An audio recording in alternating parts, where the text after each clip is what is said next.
매일 성경과 함께하는 오늘의 큐티 시간입니다. 3월 29일 오늘의 말씀은 마태복음 25장 14절에서 30절입니다. 또 어떤 사람이 타국에 갈 때 그 종들을 불러 자기 소유를 맡김과 같으니 각각 그 재능대로 한 사람에게는 금 5달란트를, 한 사람에게는 2달란트를, 한 사람에게는 1달란트를 주고 떠났더니 5달란트 받은 자는 바로 가서 그곳으로 장사하여 또 5달란트를 남기고 2달란트 받은 자도 그같이 하여 또 2달란트를 남겼으되 1달란트 받은 자는 가서 땅을 파고 그 주인의 돈을 감추어 두었더니 오랜 후에 그 종들의 주인이 돌아와 그들과 결산할세 5달란트 받았던 자는 5달란트를 더 가지고 와서 이르되 주인이여 내게 5달란트를 주셨는데 보소서 내가 또 5달란트를 남겼나이다. 그 주인이 이르되 잘하였도다 착하고 충성된 종아 네가 적은 일에 충성하였음에 내가 많은 것을 네게 맡기리니 네 주인의 즐거움에 참여할지어다 하고 2달란트 받았던 자도 와서 이르되 주인이여 내게 2달란트를 주셨는데 보소서 내가 또 2달란트를 남겼나이다. 그 주인이 이르되 잘하였도다 착하고 충성된 종아 네가 적은 일에 충성하였음에 내가 많은 것을 네게 맡기리니 네 주인의 즐거움에 참여할지어다 하고 1달란트 받았던 자는 와서 이르되 주인이여 당신은 굳은 사람이라 심지 않은 데서 거두고 해치지 않은 데서 모으는 줄을 내가 알았으므로 두려워하여 나가서 당신의 달란트를 땅에 감추어 두었었나이다. 보소서 당신의 것을 가지셨나이다. 그 주인이 대답하여 이르되 악하고 게으른 종아 나는 심지 않은 데서 거두고 해치지 않은 데서 모으는 줄로 네가 알았느냐. 그러면 네가 마땅히 내 돈을 취리하는 자들에게나 맡겼다가 내가 돌아와서 내 원금과 이자를 받게 하였을 것이니라 하고 그에게서 그 1달란트를 빼앗아 10달란트 가진 자에게 주라. 무릇 있는 자는 받아 풍족하게 되고 없는 자는 그 있는 것까지 빼앗기리라. 이 무익한 종을 바깥 어두운 데로 내쫓으라. 거기서 슬피 울며 이를 갈리라 하니라.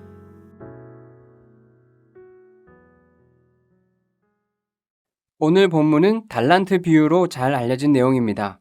달란트 비유 역시 주님의 오심과 그날을 준비하는 자세를 가르치는 내용입니다. 24장의 충성스러운 종과 악한 종의 비유부터 어제 본문의 열처녀 비유, 오늘 본문의 달란트 비유, 내일 본문의 양과 염소를 나누는 심판 이야기까지 모두 신랑이나 주인이 혹은 임금이 돌아오는 날에 있을 이야기로 구성되어 예수님의 재림을 가리키고 있기 때문입니다. 달란트 비유에 나오는 주인도 다시 오실 예수님을 상징합니다. 주인은 타국으로 떠나면서 종들에게 자신의 재산을 맡겼는데 종들의 재능에 따라 차등을 두었습니다. 주인이 맡긴 달란트는 재능에 따라 주어진 것이기에 달란트가 상징하는 것은 재능이 아니라 주님을 위해 재능을 펼칠 기회나 주님이 맡기신 책임으로 봐야 합니다. 주님은 우리에게 재능과 자원을 주셨을 뿐만 아니라 그 재능과 자원을 주님을 위해 쓸 수 있도록 기회를 주십니다. 재능이 많고 자원이 풍부하면 자연히 더 많은 기회를 얻기 마련이겠죠. 재능과 마련으로 인해 생기는 그 기회도 주님이 주신 것임을 기억해야 합니다. 5달란트 받은 사람과 2달란트 받은 사람은 받은 달란트를 가지고 곧바로 장사를 시작했습니다. 이들은 주인이 준 기회를 놓치지 않고 주인이 준 달란트를 사용해서 자기들의 재능을 펼쳤습니다. 그렇게 해서 주인을 위해 이문을 남겼습니다. 이들이 보여준 모습이 바로 우리가 따라야 할 모범입니다. 우리에게는 주님이 주신 자원과 재능이 있고 그것을 사용하고 펼칠 기회가 있습니다. 하나님을 위해 자원을 사용하고 하나님 나라를 위해 재능을 펼칠 기회가 찾아옵니다. 그럴 때 그 기회를 놓치거나 그냥 흘려보내선 안 됩니다. 그 기회를 잡아서 하나님이 기대하시는 일을 해야 합니다. 그것이 주님이 오시는 날에 칭찬받을 삶입니다. 주인이 돌아와서 5달란트와 2달란트를 남긴 종들을 칭찬했습니다. 그들은 주인의 집을 맡아 돌보고 주인의 즐거움에 참여할 자격이 있다고 인정받았습니다. 그런데 5달란트 받은 종과 2달란트 받은 종이 남긴 이문의 차이는 컸지만 그들이 주인에게 들은 칭찬은 조금도 다르지 않았습니다. 이는 주님이 우리 삶을 평가하실 때 보시는 것이 업적의 크기가 아니라 성실함과 충성스러움임을 보여줍니다. 주님은 우리가 얼마나 위대한 일을 이루었는지를 보시지 않습니다. 가진 재능과 얻은 기회에 따라 결과는 다를 수밖에 없기 때문입니다. 주님은 우리가 주님을 위해 일할 기회를 적극적으로 활용했는지, 게으르지 않고 성실하게 주님의 뜻대로 시도했는지를 보십니다. 그랬다면 이룬 업적이 작아도 칭찬하시며 주님의 집에서 즐거움을 누리게 하실 것입니다. 반면 1달란트 받은 종은 받은 달란트로 아무 일도 하지 않고 그냥 땅속에 묻어두었습니다. 주인을 위해 자기 재능을 펼칠 기회가 주어졌지만 그 기회를 무시하고 날려버린 것입니다.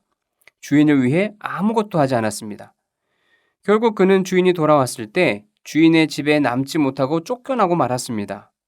우리에게 있는 능력과 자원으로 주님을 위해 일할 수 있는 기회가 찾아왔음에도 그저 출세와 성공을 위해 쓰려고 그 기회를 불어 눈 감고 모른 척하지 않았는지 생각해 봅시다. 주님을 위해 일할 수 있는 기회를 계속 외면하면 주님이 오실 때 책망밖에 받을 것이 없음을 기억하고 기회를 붙잡아야 합니다. 한편 1달란트 받은 종은 아무것도 하지 않은 것을 핑계하면서 주인을 탓했습니다. 주인이 비정한 자본가이기 때문에, 조금의 손해도 용납하지 않는 사람이기 때문에 주인의 재산에 손해를 끼치지 않기 위해 달란트를 땅에 묻었다고 했습니다. 그러고는 1달란트를 주인에게 돌려주면서 나는 당신이 맡긴 돈을 조금도 잃어버리지 않고 돌려주었습니다 하고 말했습니다. 그러나 그는 주인을 잘못 알고 있었습니다. 주인은 돈 몇 푼 손해보지 않으려고 전전긍긍하는 옹졸한 사람이 아닙니다. 주인이 종에게 기대하는 것은 주인이 준 기회를 적극적으로 잡아서 주인의 일에 참여하는 것입니다. 만약 그렇게 시도하다가 혹여나 실패해서 주인에게 손해를 끼쳤더라도 주인은 그 시도와 노력을 칭찬했을 것입니다.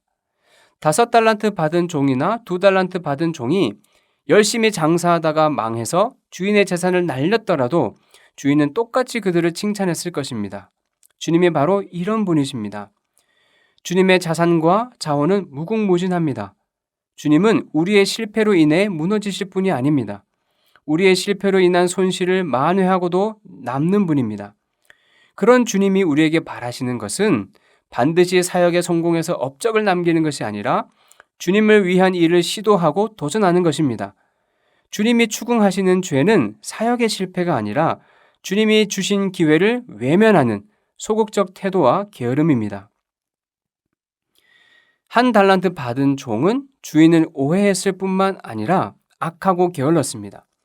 정말 그가 주인을 비정한 자본가로 오해했더라도 그가 충성스러운 종이었다면 1달란트를 투자의 기회로 삼지는 못하더라도 은행에 맡겨 이자를 얻을 기회로 삼았을 것입니다. 그마저도 하지 않은 그는 악하고 게으른 종이었습니다. 주인의 일에 전혀 관심이 없는 사람이었습니다. 그래서 주인에게 무익한 종이라는 책망을 듣고 받은 1달란트도 빼앗긴 채 쫓겨났습니다. 이는 우리에게 주는 경고입니다. 주님의 일에 도무지 관심이 없고 전혀 힘쓰지도 않으면 주님의 날에 이 무익한 종이 당한 일을 피할 수 없을 거라는 경고입니다. 오늘도 우리는 주님의 뜻을 따를 기회를 만날 것입니다. 주님을 위한 일을 발견하고 그것을 시행할 기회를 만날 것입니다. 그때 악하고 게으른 종처럼 무관심하게 지나치지 말고 착하고 충성된 종들처럼 적극적으로 주님을 위해 시도하고 주님을 위한 일에 도전해야 합니다. 그저 남에게 해 끼치지 않는 것으로 만족해서는 안 됩니다. 주님 다시 오시는 날 칭찬받으며 주님의 즐거움에 참여할 날을 바라보며 오늘 주님이 주신 기회를 붙잡을 수 있기를 소원합니다. 기도하겠습니다. 제게 큰 업적을 요구하지 않으시고 충성을 바라시는 주님, 저에게 있는 능력과 자원으로 주님을 위해 일할 기회가 주어졌을 때 충성스러운 종의 자세로 그 기회를 붙잡겠습니다.